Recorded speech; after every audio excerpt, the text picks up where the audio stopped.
On the outskirts of Surabaya, Indonesia, a factory makes shoes. Workers cut canvas, thread eyelets, press soles onto uppers. The shoe they're building will retail in a London store for £120. The worker assembling it earns less in a month than that shoe will sell for in an afternoon. Here is the simplified version of the cost. In 2014, a Portland Business Journal reporter named Matthew Kish published the most detailed breakdown of what it costs to make a standard $100 Nike shoe. Factory gate cost, around $28.50.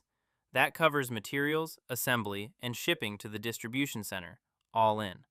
Walk into a Nike store today and the standard Air Force One retails at $115. The gap between what it costs to make and what you pay is over $80, roughly 70% of the retail price, sitting between the factory and your front door. This gap is not simply profit.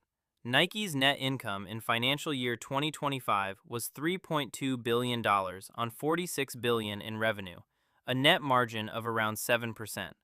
The $80 gap is not flowing mostly to shareholders. It's going somewhere more structural.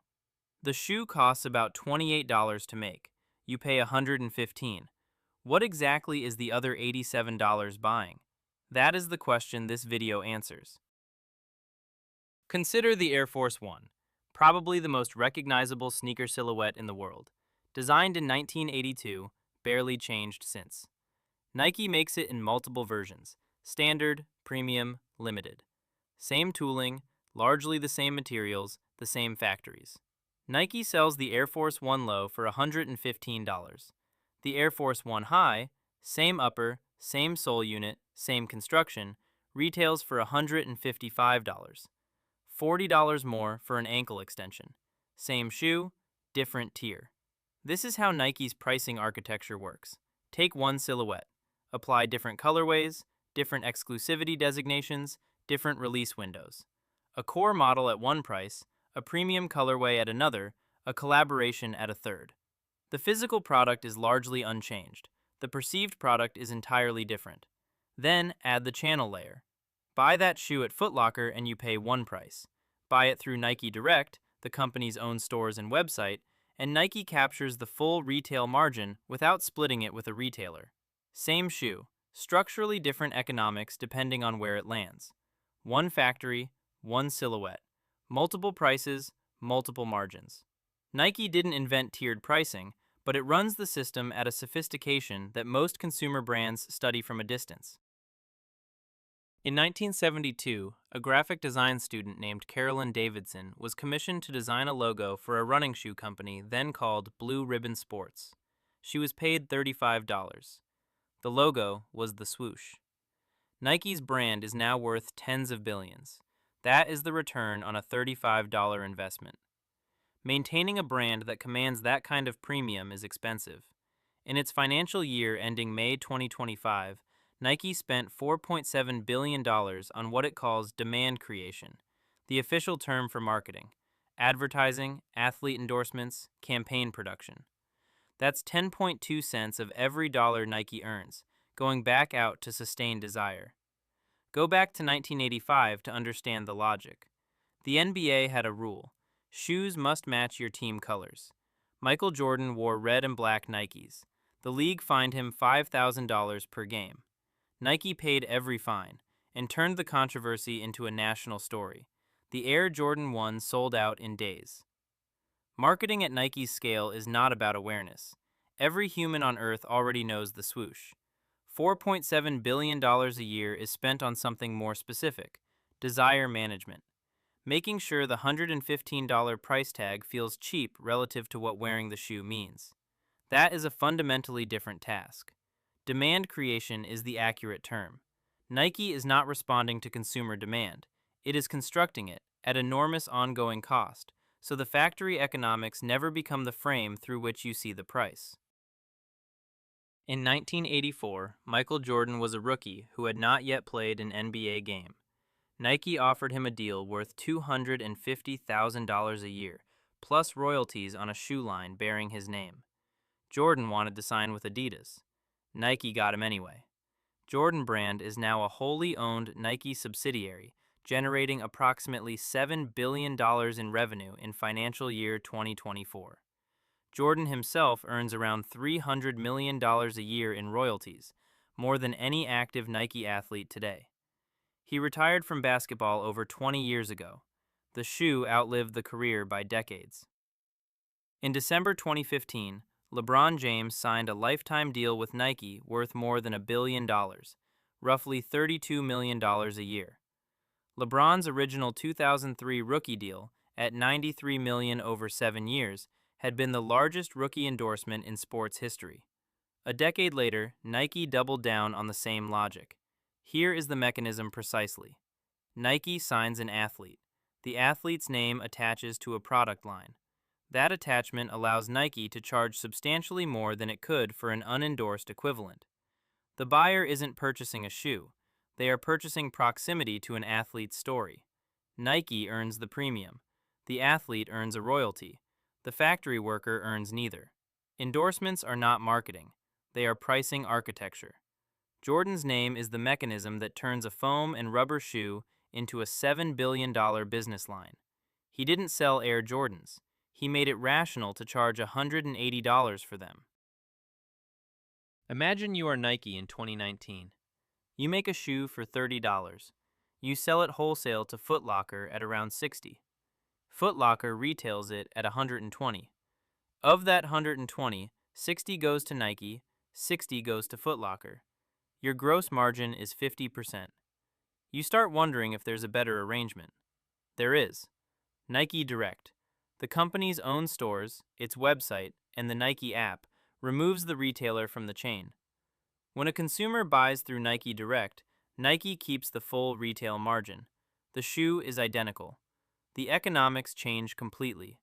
Every dollar that previously went to a retail partner stays inside Nike. Between 2020 and 2023, Nike under CEO John Donahoe made aggressive cuts to wholesale allocations. Foot Locker lost approximately $900 million in annual Nike supply as Nike redirected inventory toward its own channels. In May 2023, Foot Locker's shares fell 25% in a single session after the company disclosed the extent of the cuts. By financial year 2025, Nike Direct was generating $18.8 billion, 41% of Nike's total revenue of $46.3 billion. The shift captured a structural portion of the margin that had previously gone to retail partners, with no change to the consumer price. The sticker stayed the same. The split changed entirely. The channel game is the invisible price increase. Nike restructured who received the margin, made significantly more money per shoe sold direct, and the consumer never noticed. Same product, completely different economics underneath. In March 2026, ProPublica published a year-long investigation into Nike's manufacturing operations in Indonesia. Indonesia houses a large share of Nike's global production.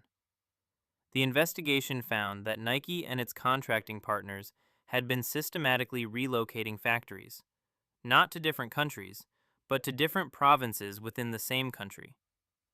Between 2015 and 2025, roughly 36,000 jobs moved from factories around Jakarta, where the minimum wage is approximately $300 a month, to factories in Central and West Java, where the minimum wage is approximately $165 a month. Same work, different province. $135 per worker per month less. ProPublica estimated that shift saved Nike's supply chain approximately $200 million in labor costs in 2025 alone. Nike maintained publicly that factory workers earned close to twice the applicable minimum wage. Interviews with over 100 workers at more than 10 factories told a different story. On a shoe retailing at $115, the labor cost embedded in the factory price is approximately $2 to $3 per pair, around 2% of what the consumer pays. That figure has stayed roughly constant for a decade.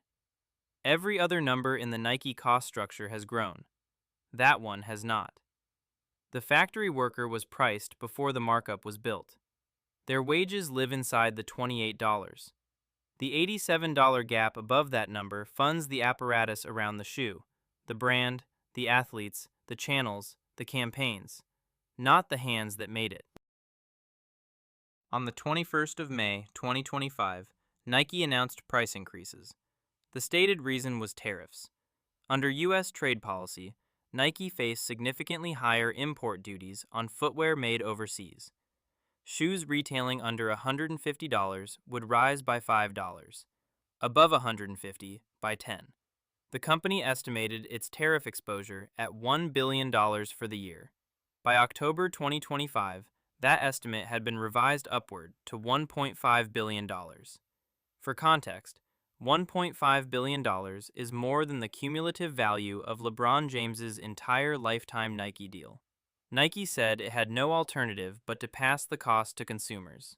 On the 24th of February 2026, the Supreme Court of the United States struck down the tariff regime that had been the basis for those increases. The legal foundation collapsed. Nike, having already paid duties on imported goods, became eligible for approximately $1 billion in duty refunds, money it had collected from consumers months earlier in the form of higher prices. On the 8th of May 2026, a class action lawsuit, Caldwell et al. Versus Nike Inc., was filed in federal court in Oregon. The plaintiffs alleged double recovery. Nike had raised consumer prices to offset tariff costs and was now recovering those same tariff costs from the government. Same product, charged twice to two different parties. The lawsuit is pending as of this recording. Whatever its outcome, it demonstrates something clearly. The retail price of a Nike shoe is not derived from the cost of making it. It is set by whatever the company decides consumers will pay, and explained differently depending on the moment. Back to $28.50, the factory cost. The Air Force One retails at $115. The gap is $86.50, roughly 75% of the retail price. Economists call this brand equity. A plainer name for it is a tax you pay voluntarily every time you choose the swoosh over a functionally equivalent alternative. Here is where those $87 actually go. 10 cents of every revenue dollar flows back into demand creation, $4.7 billion a year sustaining the desire. Part funds athlete contracts. Jordan at approximately $300 million a year in royalties, LeBron at roughly $32 million. The retailer's cut, unless you buy direct. In net profit, $3.2 billion in 2025 after everything else. Notice what is not in that gap. Meaningful increases to factory labor. The workers' wages sit inside the $28.50 and have not grown proportionally in decades. The $87 gap funds the structure built around the shoe, the brand, the deals, the channels, not the people who made it. Nike is not selling you a shoe. Nike is selling you the belief that a shoe with a swoosh on it is worth $115. The factory makes the shoe. Nike makes the belief. Sustaining that belief costs $4.7 billion a year, because the moment people stop believing, the shoe is worth $30 again. Whether that's a reasonable exchange is genuinely up to you. The rubber is real. The foam is real. The stitching is real. The question is whether the belief is worth what they charge for it. Most people keep paying, which tells you something about the answer. It just doesn't settle the question.